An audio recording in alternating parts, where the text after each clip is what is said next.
China's effort to de-dollarize and boost the value of the yuan face challenges. Obstacles include China's capital controls and the long-standing popularity of the dollar. China's yuan accounted for just 3% of SWIFT transactions last year, compared to the dollar's 48%. China's efforts over the past year to boost the presence of the yuan in global trade, while it and other BRICS countries have been attempting phase out the use of the dollar. China has struck yuan trading and currency swap deals with other countries, like Russia and Saudi Arabia, and China's own banks have been buying up the yuan to boost its value. But the yuan is still a long ways from overtaking the dollar in any meaningful way, and there are major roadblocks that could limit its use in world trade. There isn't a lot of yuan available outside of China. That's partly due to China's capital controls, which have limited offshore access to its currency, the Banque de France said in a 2022 working paper. China's yuan accounted for 2.45% of foreign central bank reserves in the second quarter of 2023. That's a tiny fraction compared to the share of the dollar, which accounted for 59% of all central bank reserves that quarter. The dollar still dominates cross-border transactions. China's yuan accounted for one side of 3.47% of SWIFT transactions in August 2023. That's dwarfed by the greenback, which accounted for one side of 48% of global SWIFT transactions. Meanwhile, 47% of China's own cross-border payments were denominated in the dollar in 2023, though only around 17% of China's exports head to the US. Experts say the dollar's dominance in financial markets is difficult to diminish.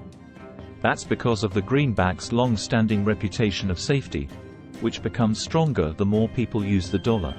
The frequent usage of the dollar in trade reinforces its use in finance. This dynamic contributes to the dollar's global dominance as a standard of deferred payment, Green said. China's frail economy and capital controls could limit use of the yuan. Firms and institutions could be deterred from holding the yuan considering China's precarious economic position. The nation has struggled since dialing back its zero-COVID policies, and is now battling a handful of economic pressures, including anemic consumer demand, a collapsed property sector, and long-running demographic issues. China is also notorious for imposing strict capital controls on its currency, which limits the amount of yuan that can be taken in and out of the country. Those rules decrease the liquidity of the yuan, which can make alternatives like the dollar more attractive to currency holders.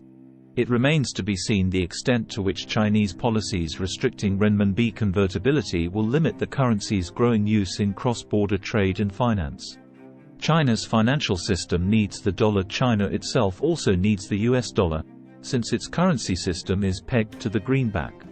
The majority of yuan trading is done against the US dollar, and in 2022, around 50% of China's foreign exchange reserves were likely made up of dollars, according to an analysis from the Council on Foreign Relations. Currency internationalization without full capital account liberalization thus requires the RMB to be backed by dollar reserves, which the PBOC consequently will continue to hold and use. Hence, we do not foresee RMB internationalization as supplanting dollar dominance, the researchers said. The US could address dollar shortages in emerging markets. Emerging markets have been driven to use the yuan partly because of a severe shortage in dollars. Nations could eventually shift away from China's renminbi if the US addressed those dollar shortages, which are affecting places like Argentina, Egypt, and Ethiopia. The issue is also prevalent in markets across Africa, South Asia, and South America. In certain emerging markets, interest in and use of the renminbi seems to be occurring as a direct response to dollar shortages, and the US policymakers needed to focus on why other economies were being driven to China for their currency needs.